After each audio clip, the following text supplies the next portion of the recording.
Why I stopped eating meat as a Christian. Watch to the end so you don't jump to any conclusions, please.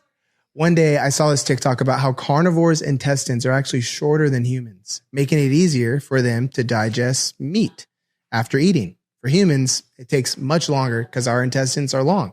I saw a documentary about vegetarians, and it was so convincing that I looked into whether or not there's Bible verses supporting a vegetarian diet. I found out that Adam and Eve were the first vegetarians, and that the very first bloodshed was when God killed a lamb and used it to take its wool and to cover up the shame of Adam and Eve after Adam and Eve realized that they were naked because their eyes being open due to committing the first sin.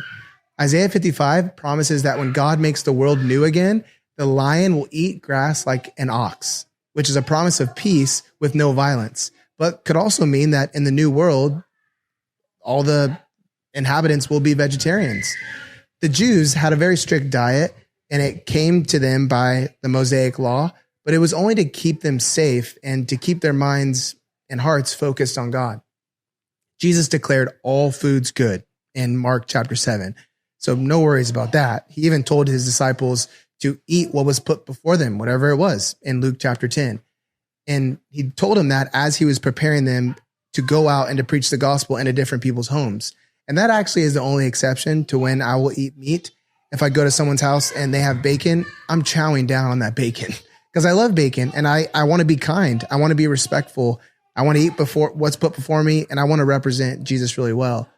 And the reason why I did stop eating meat was for spiritual reasons. Meat makes me feel bad. I get tired, groggy, and shortly after I eat it, all that starts to kick in, which leads to me watching more TV, sitting on my phone longer.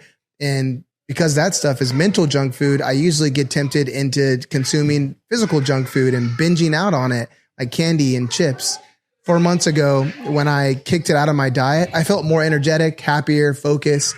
I started exercising more, spending more time with God consistently. It's not for everyone, but I thought I'd share this with you and hope that it might spark new ways of bringing God into different areas of your life that could lead to more joy and more freedom.